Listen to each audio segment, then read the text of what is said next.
Good morning. So I'm trying to set up a second machine just like this. That's just, straight mow, very efficient. And I want to emulate a lot of this, but then I want to try to do something better. The seat architecture I like. There's no reason to change that in general format. It opens up and gives access to everything. But I do want to do it with different materials. I want to build a jig to go in the hydraulic pump and form square tubing, and then that would be just like that, but something that could be replicated, process. On this, I was looking really hard at this hydro tower and trying to figure out a better way. But what occurs to me is that when you bring your support struts down in center, it just completely opens up this area. So if you had to take a wheel motor or a pump off, or even just for inspection and blowout, frequently. So I thought that I was going to do square tubing and bring it down and out and capture or whatever on the chassis, but I don't want to lose the benefit that I've got here just from the way I did it the first time round and intuitively. I just want to do it at better materials, because when I'm hitting bumps and stuff, this is flopping left and right a little bit, and that's what the revelation is, that I want to emulate this almost exactly as I did it the first time, just instinctively, so that everything is right out in the open. It's so easy to keep the equipment blown off that way. So that takes care of the seat, and that would take care of the hydro tower. And also another benefit is when I bring this into a centralized placement, it makes a natural little cradle for the battery. So that's too much benefit for me to try to go a different route. So that's going to get emulated, I think. That seat architecture, the panel, well, I don't know. The one I'm trying to build for ultimately, not the next one, is clutchless anyway. So I don't need, the PTO. And I've been long struggling with the thought of, why do I even need a throttle? If I can get the plate on the engine throttle to have enough detent where, I could reach back and just from muscle memory know exactly where it's at and push a little lever right here, then I could lose the cable itself, you see. And then it's kind of like what I did with the choke. See, so your choke lever's here. When you push that over, oops, sorry. See, so then it's stroking the choke at the same time as it's pulsing the starter. Had I had my fuel point kicked in with battery power to the system, then that would have started. That's just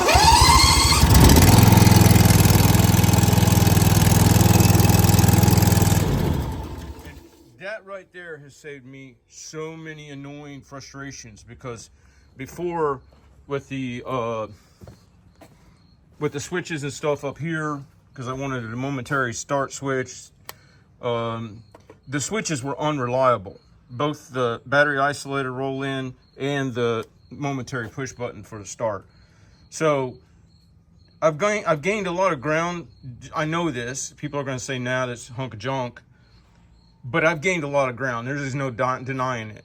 For a solo operator, don't ever modify your mower, okay? But it's unfortunate in today's world, the guy who has 50 years experience mowing is pretty much confined to the same safety constraints as the guy who's never stepped on a mower before. If you make it safe enough for the dude that's never stepped on a mower before, then you automatically going to be limiting the performance of somebody who's been on it so long that it's like a trials bike hopping on between rocks, and or a motocross guy that's doing jumps and everything, and then saying, well, no, we don't perceive that to be safe, or you just give them completely the wrong equipment. Like you're saying, okay, that's fine, but you're going to do it with a Harley. You know what I mean? That weighs God knows what. Well, it's like, well, I can't. You know what I mean? That's the point. That's the whole point. When you know you're mowing, you can start, unless you're doing everything with your machine, there's a lot of this mass that's unnecessary.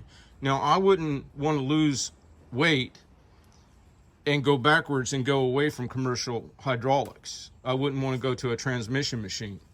But everywhere else, I'll cut weight, cut weight, cut weight.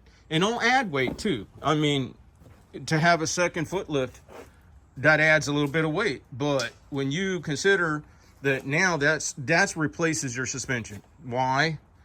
Because now it puts your feet up high, your feet riding up here. You sit more like the position of a guy in a sandrail instead of a guy on a toilet. And you have bilateral support pushing back into the back, the seat back. So that gives a natural bracing effect for if you hit a bump. So if you think it's adding weight to put that piece of steel there, think about how much you gain because you don't have to have a suspension system. You know, and then as far as suspension, you guys, I wish that people would understand that the most efficient place to put suspension is at the place where the circumstance drove the need for suspension. So the very, very, very, very most efficient place to put suspension, because you hit a rock, you need suspension, or you hit a stick, or you hit a root, or whatever. Because you hit that, you need suspension. Where did it hit? It hit right here. So that's the most efficient place to put suspension, right there. Anything else, you're putting link arms in essence to put the suspension somewhere else. So you run the taller tires with the 3 PSI or less, and suddenly you gain not only suspension, but you gain a more constant contact with surfaces for your drive wheels. Because if they're at 3 PSI too, you're not going to lift the whole weight. You're not going to unweight this side because this side went over something, or you know, any of the fronts, your 4 corners. You're going to be able to take up so much more, but then also you're going to have a lot better traction, because if I had to do the time and everything to do all the cameras and angles, you'll see that these tires wrinkle like a drag slick, and that gives you hooking power, but it also gives you longevity, because when it's hooking like that, that's giving a natural buffer of torque forces that give a mechanical advantage. It's flexing and releasing. The sidewall is doing something there that gains mechanical advantage and moderation to the torque forces on the turf surface. And not only, if you had the right cameras and stuff and the time to do this, you'd see that the actual steel material would turn, like say in a turn, quite a bit before this had to respond. You'd see, just like on a dual axle trailer, you'll see them back tires really flexing before it finally tracks in. So with all of that, you reduce load forces on the bearings. I forget what, my mind skipped the different types of bearings you got in there. But yeah, I like the open architecture. It's paid off hugely for me. It lets me place my string trimmer here and my blower here. So for maintenance cuts, I can't find a more efficient system, because I can park that mower where it makes sense to start my trim route. I don't have to bring it back to the car, and that saves me from traffic, safety issues, etc. All right, you have a good day.